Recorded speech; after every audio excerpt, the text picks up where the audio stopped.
Pemirsa, kita masih bersama Indonesia Lawyers Club. Saya mau ke Pak Nono Sudarno, Kepala Dinas Penanaman Modal dan Pelayanan Terpadu.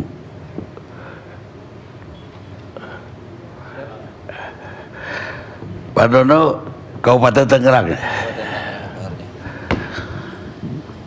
Pak Nono, bagaimana dengan perizinan yang Pak Nono terima? Apakah sebuah persyaratannya sudah terpenuhi atau bagaimana?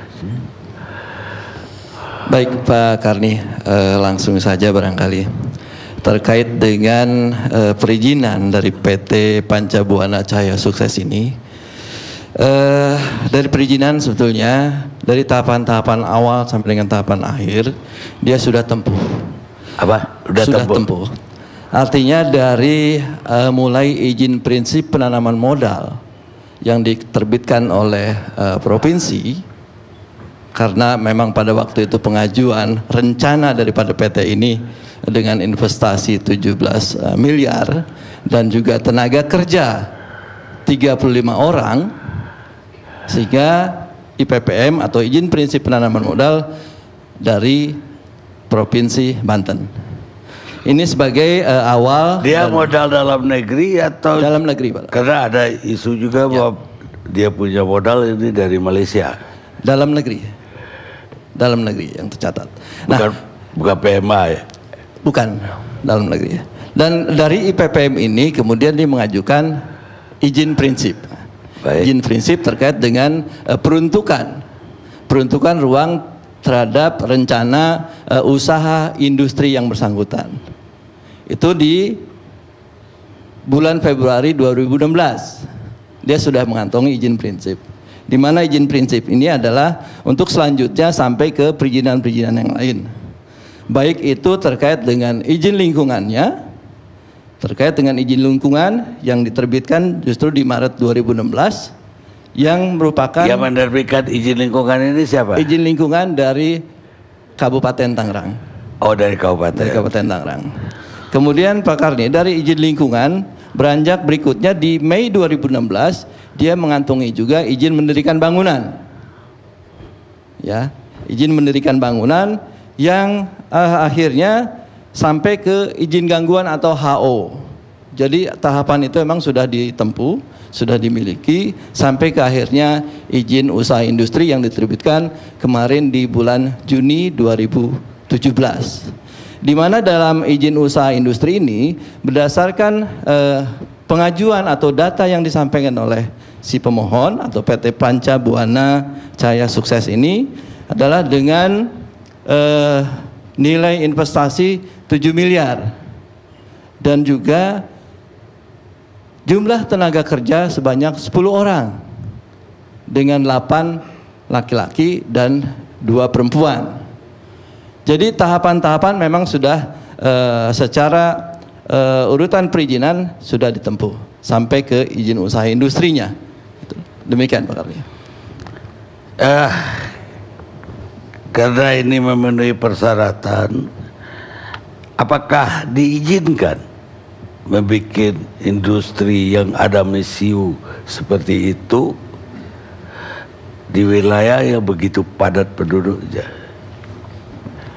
Baik, terkait dengan lokasi terhadap peruntukan yang ada, di dalam izin prinsip sudah disebutkan bahwa peruntukan atau lokasi yang dimohon adalah berada dalam zona kawasan peruntukan industri, di mana tadi dengan investasi dan jumlah tenaga kerja masuk ke kategori industri menengah. Dan kebetulan di situ memang pola ruangnya adalah peruntukannya untuk industri, Pak Karni. Enggak, setelah lihat kenyataannya bahwa di situ ternyata penduduk begitu padat dan pabrik itu berdempet langsung dengan pemukiman, apakah masih bisa dikasih izin? Pada waktu itu kita melihat bahwa dari sisi lingkungan, memang dari kajian izin lingkungan yang ada, kita juga kan mengkaji dari sisi aspek sosial, aspek ekonomi dan seterusnya terkait dengan lingkungan. Nah, kaitan juga dengan keberadaan pabrik yang berada di lokasi pemukiman dan juga ada sekolah. Sekolah memang tidak terlalu langsung berhadapan, Pak. Namun pada waktu itu dengan pengajuan jumlah tenaga kerja 10 orang dan juga luasan yang dimiliki adalah 1.889 meter persegi. Kemudian juga dari sisi polutan kita menganggap itu bukan industri yang mempunyai polutan yang tinggi. Nah, itu kita anggap bahwa memungkinkan. Karena memang yang kami lihat adalah bahwa di situ masuk dalam kawasan peruntukan industri.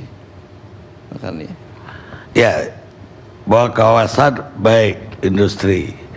Tapi pemukiman itu udah jauh lebih duluan daripada pabrik. Bahkan daripada bangunan pabrik itu sendiri. Artinya pabrik yang masuk ke sana dengan atas nama kawasan lingkungan tadi deh. Bahkan SD tadi, SMP tadi itu dari tahun 80 udah ada. Sementara ini kan baru 2 tahun ini kalau nggak salah. Dan nggak ada ketentuan khusus di Pemda kalau itu barang berbahaya yang diproduksi atau bahan bakunya barang berbahaya. Ya, kami melihatnya dari sisi industri yang memang dari sisi lingkungan tadi terkait dengan polutan tadi, Pak. Di situ dianggap bahwa tidak mempunyai polutan yang tinggi. Dari sisi kebisingan juga tidak, dari peralatan-peralatan yang ada, karena dengan peralatan yang masih terbatas pada saat mengajukan, dan juga dari hal-hal lain. Sehingga pada saat itu kami mengizinkan. Yang paling utama adalah karena masih kaitan dengan pola ruang peruntukan yang memungkinkan untuk industri, Pak. Gitu. Sekarang nyatanya dia kan minta izin dengan 10 tenaga kerja. Nyatanya ada 100 lebih tenaga kerja. Berarti kan dia berbohong lah ketika ngajukan. Karena dia juga baru 2 bulan. Bukan udah bertahun-tahun jadi 100. Itu tidak ada pengecekan lagi dari dinasnya Bapak.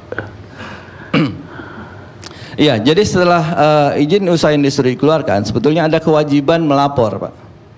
Kewajiban melapor si pengusaha ini terkait dengan perkembangannya ke depan. Namun hal ini yang memang tidak dilakukan, dan juga memang benar ada semacam kayak pembohongan data di sini dari yang diajukan. Dan kita izinkan 10 dengan peruntukan industrinya adalah industri kembang api batangan kawat. Waktu dia mengajukan, dia minta apa? Industri kembang api batangan kawat.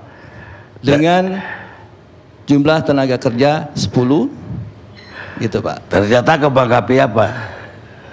Sama. Di situ seperti yang dilihat di bukan izinnya itu dia minta izin membuat mainan? Tidak, Pak. Izinnya memang kembang api batangan kawat. Sesuai juga dengan IPPM atau izin prinsip penanaman modal pada saat awal dia mengajukan di provinsi. Sama, industri kembang api batangan kawat. Itu kalau tidak ada laporan dari si investor, dari dinasnya Bapak tidak ada kewajiban untuk turun ke lapangan melihat apa sebenarnya yang dia bikin. Ya, jadi dari izin usaha ini, industri ini diberikan, ada kewajiban-kewajiban pelapor, dan juga kita melakukan mones setelah per semester, Pak. Per semester, 6 bulan ke depan kita lakukan monep ya, setiap apa yang kita sudah terbitkan. Nah ini kan masuk baru 2 bulan ini, baru 2 bulan. Tapi yang jelas bahwa kewajiban dia harus melapor itu hal yang memang mutlak harus dilakukan sebenarnya. Tiap bulan? Per triwulan. Oh, triwulan. Per triwulan. Bahkan kewajiban setelah mendapatkan izin usaha industri 30 hari ke depan dia harus melapor sebetulnya. Nah ini yang tidak dilakukan. Justru itu pertanyaan saya, Pak. Ketika dia tidak melapor, padahal dia wajib melapor, kita nggak turun tangan ke bawah. Jadwal kita setelah 6 Itu kan jadwal, iya, Pak. Iya, Pak. Tapi dia nggak melapor kan udah pelanggaran, Pak. Betul. Kan harusnya kita datang. Jadi termasuk di dalam pelanggarannya itu, Pak. Di samping pelanggaran dia tidak melapor, perubahan-perubahan yang terjadi, dan juga dia menyimpang dari apa yang diajukan. Yang tadi diajukan 10 orang, namun kenyataannya lebih dari 10, bahkan 103 tadi. Apa diizinkan dia memakai anak-anak di bawah umur di situ? Jelas itu barangkali terkait dengan peraturan ketenagakerjaan barangkali, Pak. Itu di secara luar. apapun itu di luar kami. Keamanan kerja itu di dinas Bapak ada aturannya nggak keamanan untuk pekerja?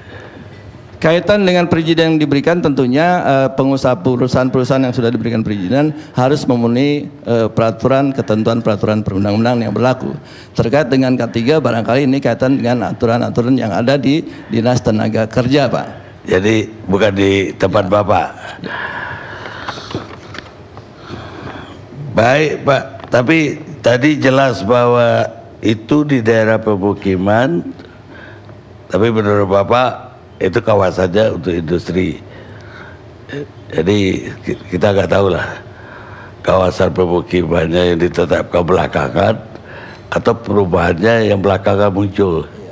Tapi kalau muncul kan tidak mungkin sebanyak itu rumah. IMB-nya juga nggak keluar kan. Apalagi sekolah, bagaimana sekolah bisa berdiri?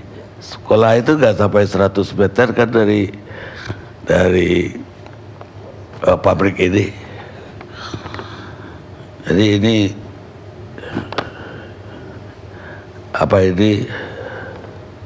semraut di wilayah itu antara industri, pemukiman, sekolah, pabrik berbahaya. Baik, Pak, saya mau pindah ke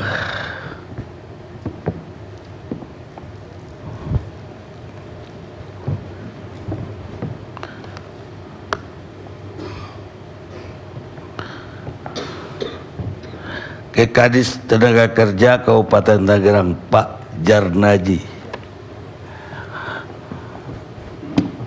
Assalamualaikum warahmatullahi wabarakatuh. Sebelumnya atas nama pemerintah saya mengucapkan belasungkawa. Semoga para arwah diterima Allah SWT. Amin ya rabbal alamin. Siap, Pak. Baik, Pak. Pertanyaan saya, Pak, Bapak Jarnaji pernah lihat pabrik ini nggak sebelum kejadian? Kan kita setelah kejadian ini kan kita dengan Pak Menteri, dengan Pak Kapolres kita ke lapangan dan melihat kejadiannya. Memang setelah data terkumpul dan terakumulasi bahwa ada info bahwa umur di bawah atau sama dengan 15 tahun. Nah, ini memang kejadian kita karena Kabupaten Tangerang ini jumlahnya 4.700 dan pelimpahan untuk kewenangan wajib lapor kebetulan mengadarkan kita di provinsi. Setelah Undang-Undang 23 2014 pelimpahan diserahkan pengawasan ke provinsi, memang pada saat itu kita putus. Artinya di tangan provinsi untuk pengawasannya. Iya. Nah, kalau demikian apa wewenang dari dinasnya Pak Jarnaji terhadap industri di lingkungan Bapak tersebut? Kewenangan setelah pelimpahan kewenangan diserahkan ke provinsi, dinas kami, Dinas Tenaga Kerja Kabupaten akan menghitung setelah pasca ini diberes, ketemu jumlah korban dan sebagainya, akan menghitung santunan yang diberikan pengusaha kepada korban. Ya, maksud saya bukan setelah kejadian, Pak. Ya. Ketika sebuah pabrik itu mulai dan operasi, yang menjadi wewenang dari dinas Bapak terhadap usaha itu apa? Kebetulan memang pada saat perusahaan berproduksi, dia mempunyai lapor ke provinsi. Jadi semua data peralatan keselamatan tenaga kerja semua ada di wajib lapor yang ada di provinsi. Kewenangan kita tidak ada untuk mengetahui jumlah tenaga kerja dan sebagainya, Pak Karni. Dinas Bapak juga tidak berwenang untuk memeriksa K3-nya atau keselamatan buruh karyawan yang ada di situ. Nah kebetulan nih, dari dinas provinsi memang itu K3 semua yang ada di dalam wajib lapor itu ada di provinsi. Oh begitu. Iya. Tapi kita walaupun demikian tetap kita akan berkoordinasi setelah ini Pak Karni.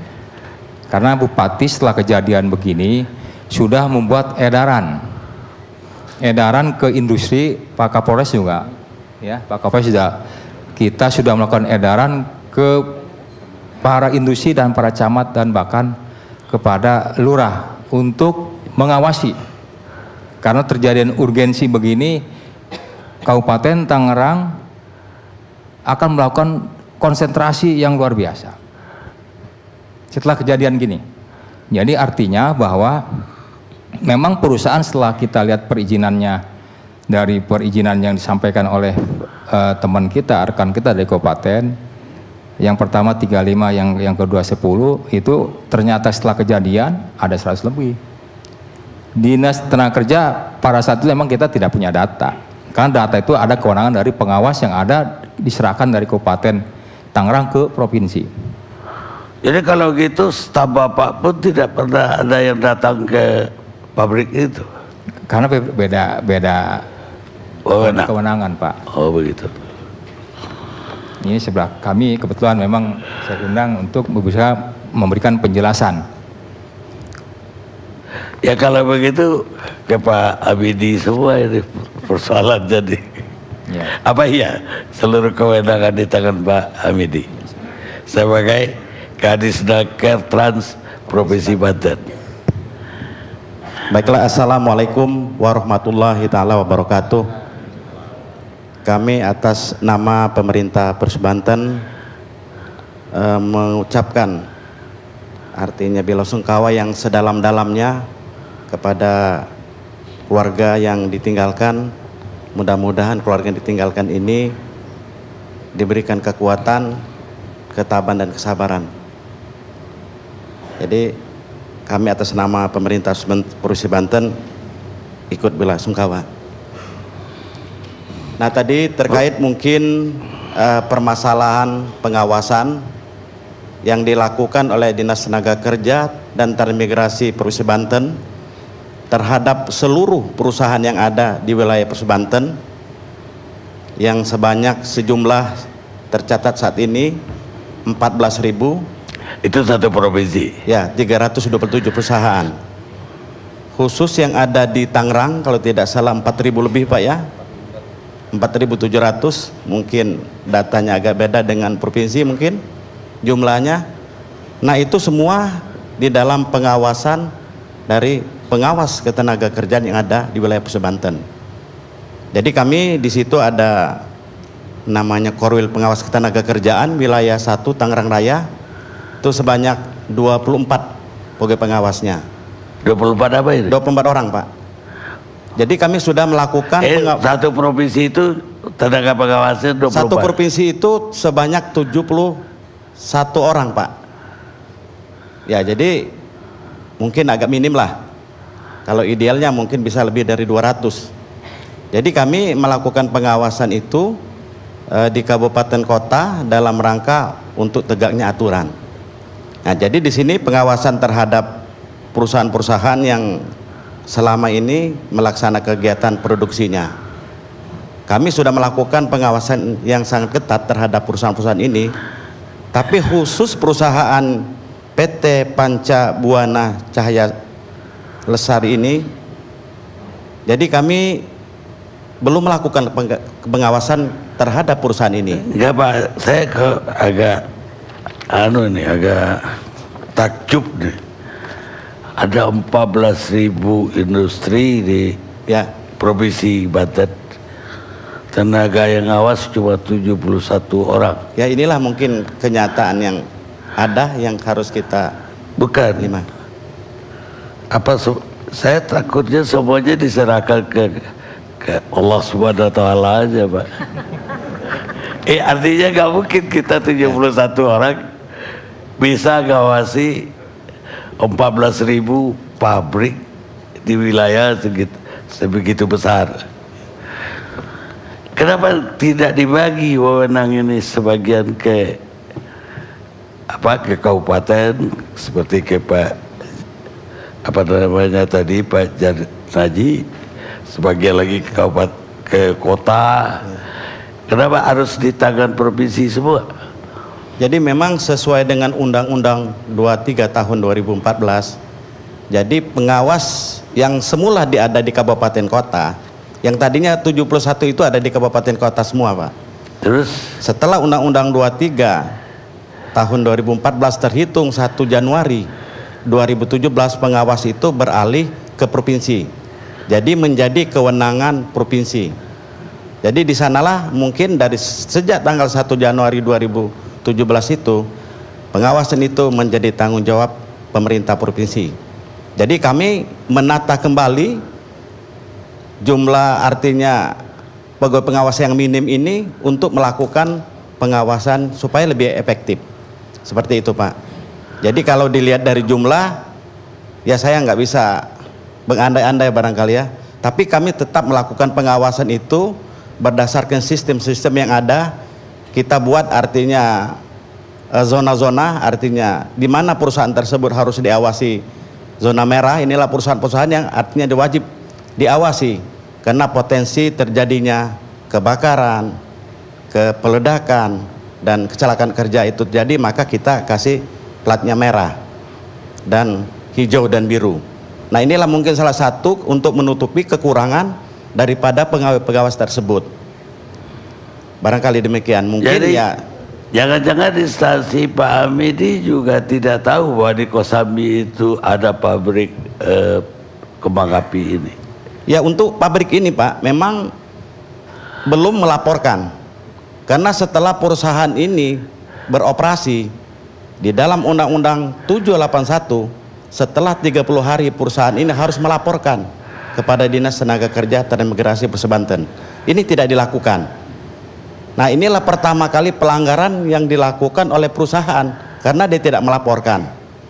Bagaimana kita artinya untuk melakukan tindakan terhadap artinya antisipasi bila mana terjadi kecelakaan, kebakaran, peledakan di perusahaan itu sendiri, kita tidak tahu, Pak. Kalau itu. Perusahaan itu tidak melaporkan, harusnya sebagai pengawas kan kita yang memeriksa dia. Iya, Pak, memang kewajiban kita artinya melakukan pemeriksaan tersebut. Tapi itu belum dilakukan. Tapi ya karena perusahaan ini mungkin salah satu di antara perusahaan ini karena baru 2 bulan ya. Dan lagi pula itu satu dari 1.400 ya, 14.000 tersebut. Dari 14.000 ya. Itu kalau kita bagi 14.000 71 kali 365 hari itu gak mungkin ya 71 orang ini. Makanya idealnya memang artinya pegawai pengawas itu sebanyak 250 orang yang berada di wilayah Banten. Karena artinya untuk melakukan pengawasan terhadap perusahaan-perusahaan ini ada standarnya. Jadi standar-standar tertentu, tidak semua orang dapat melakukan pengawasan. Jadi kalau seandainya belum dapat sertifikasi atau legitimasi dari Kementerian Ketenagakerjaan, dia tercatat sebagai pengawas, itu tidak boleh melakukan pengawasan. Karena ini ada aturan tertentu yang harus menjadi standar dalam rangka untuk melakukan pengawasan di perusahaan-perusahaan. Saya mau tanya, Pak, perusahaan ini tadi dapat izin karena melaporkan tenaga kerjanya 10 orang, ya. Ternyata 100. Ini saksinya apa? Kalau ini ketahuan oleh Pak Hamidi. Ya, jadi yang pertama terkait dengan Undang-Undang 781 dulu, Pak. Ya. Jadi tidak melaporkan, sanksinya itu 3 bulan kurungan atau denda 1 juta. Nah, inilah sanksinya. Ini termasuk tipiring.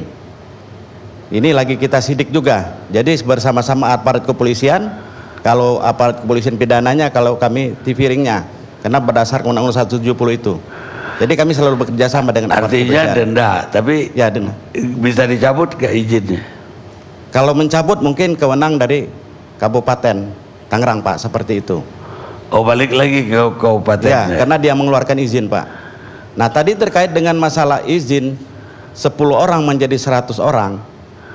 Nah, ini aturannya artinya agak lemah. Di dalam Undang-Undang 13 tahun 2003 itu tidak ada kewajiban perusahaan untuk melaporkan dalam rangka perekrutan tenaga kerja itu sendiri. Maka oleh karena itu pemerintah Provinsi Banten di bidang tenaga kerja sudah membuat Perda 04 tahun 2016, wajib lapor lowongan pekerjaan, kalau tidak disanksi. Nah, ini akhirnya kita membuat regulasi daerah seperti itu, karena di dalam Undang-Undang 13 itu tidak bunyi. Nah, inilah salah satu mungkin barangkali upaya yang kita lakukan dalam rangka untuk menertibkan sistem penempatan dan pengawasan tenaga kerja yang ada di wilayah Provinsi Banten. Lah, menurut Perda itu sanksinya apa? Perda itu sanksinya adalah denda 50.000 dan dapat dihentikan sementara proses kegiatan produksinya berdasarkan Kepmenaker nomor 33. Jadi kita dapat menghentikan sementara proses produksi itu, atau sebagian daripada proses produksi itu dapat dilakukan oleh Kepala Dinas Tenaga Kerja Provinsi Banten, tentunya seperti itu.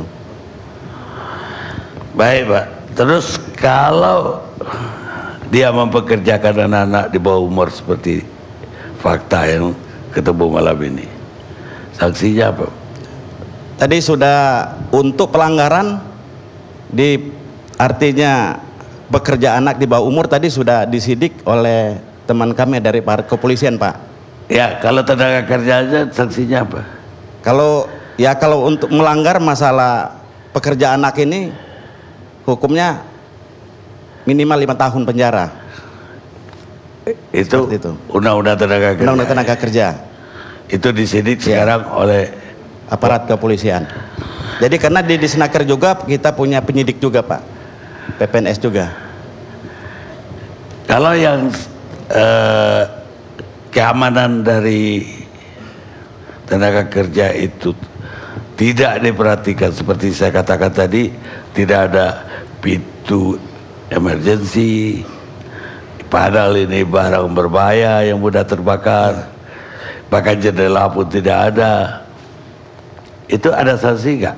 Ada sanksi, Pak. Jadi ini memang pertama kali yang dilanggar ini adalah Undang-Undang 781. Kalau saja kami berandai-andai, kalau ini dilaporkan, tidak mungkin terjadi kebakaran atau peledakan di perusahaan ini. Karena bisa kita lihat bahwa salah satu penyebab adalah pengelasan. Di dalam Undang-Undang 170 dan K3 standar pengelasan sudah ada. Kalau saja pada waktu itu melaporkan ke kami dan kami melakukan pembinaan terhadap perusahaan tersebut, tidak akan terjadi begini. Bagaimana pengelasan itu dilakukan? Orangnya harus mempunyai sertifikasi, tempatnya harus aman. Nah, ini juga tidak dilakukan. Oleh karena itu mungkin ini kami berandai-andai kalau saja dia melaporkan, tidak mungkin terjadi seperti ini.